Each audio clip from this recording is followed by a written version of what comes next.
Ready? Go! I really want to make a hit the targets game like in Smash Bros. Melee.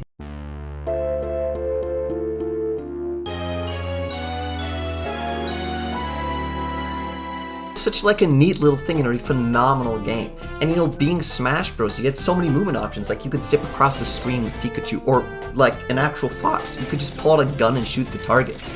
And that little bit of realism just added so much to the game. And so I want to make my own version, but 3D, you know, because nobody really likes 2D. And once I got some basic movement going, I kind of realized that, you know, Melee had options.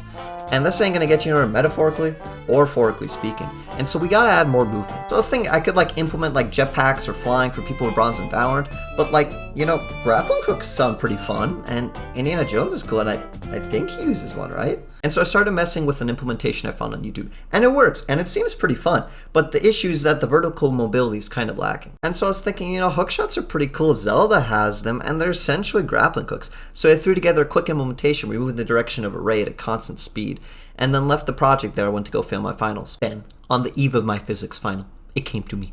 Magnetism. It's pretty cool. Metal attracts other metal unless they look at one another, in which case they violently repel each other. Really interesting about magnets is just that we have no clue how they work. At least I don't. I really only passed physics because of the COVID curve.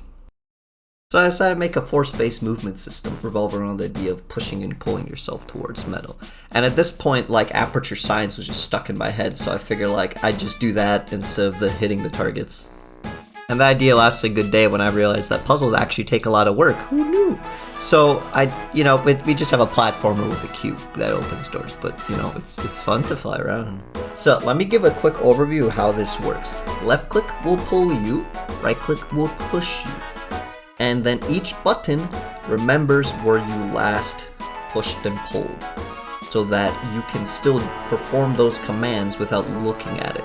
And then when you like get a new location, that will be stored in shift. So you have 3 different options here, okay?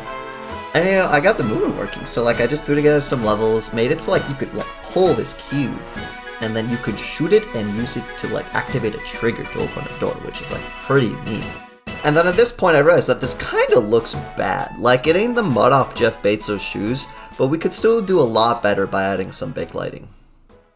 Those who like to be productive in their time and don't know what a backlight map is, it's essentially when you draw the lighting onto in-game textures to save performance. Because real-time lighting surprisingly takes a lot of computing time. Who knew? And look at that! It looks less like a garbage dump and more like a nightclub next to a garbage dump. This is when I recalled that Portal had a boss fight, so I decided to take a stab at making one. This is the boss. Say hello to Greg. And now I know what you're thinking. Marco, isn't this just a cube? But you see, it's more than that. It has a gun. Not only does it have a gun, but it has multiple boss stages. And as everyone who's played Mario knows, bosses have 3 stages. As you can see, on the first stage, it just has a gun that shoots bullets.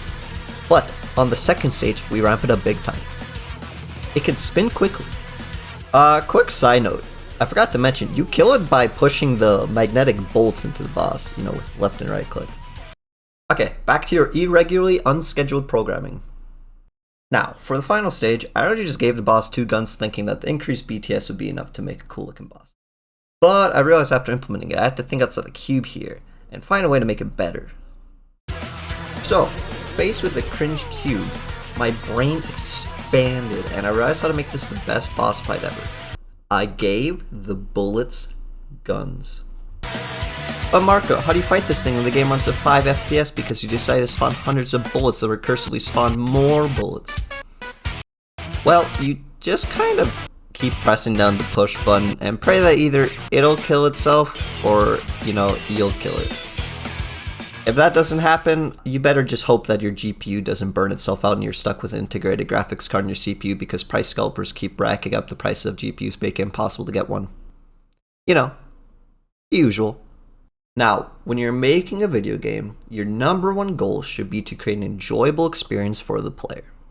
And as I look back over this game and everything I've built and learned over this project, is this game fun? No. Look at it, it's just absolutely garbage. You'll just like randomly fly through walls if you just have enough like speed, especially during the boss fight when there's like 50,000 bullets just flying at you. I'm not really sure if this is my issue or Unity's issue, just because like colliders are really weird, especially with how I implemented the paper thin walls. And then another thing, have you seen what happens when I pick up objects? Currently, you can just pull the object and you'll pick it up automatically, and that works great. But what'll happen is it's constantly trying to move to directly in front of the player, and if you're moving at fast velocity, it's going to keep trying to rubber band all around. And the reason it does this is you have two options when you want to move this thing. You can either move it gradually, or it can just teleport directly in front of the player. And the issue with teleporting directly in front of the player is it's not going to keep the same velocity, so if I let go, it's just going to drop straight down. So this is currently the best option I have. And then another thing, hitting targets is just super hard. The way I implement it is I shoot a ray cast. A ray cast is a pew in a direction. And then if that misses, I shoot a sphere cast. A sphere cast is a pew in a direction, but that pew is surrounded by like spheres of a set radius.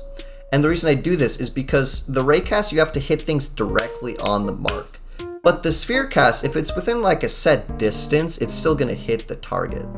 Now for the boss, the issue is I can't make the sphere cast like have a huge radius, because otherwise you're just going to be ending up hitting the cube bullets in front of you, instead of like, you know, the ones close to the boss. If you only hit the ones in front, you're never gonna hit the boss.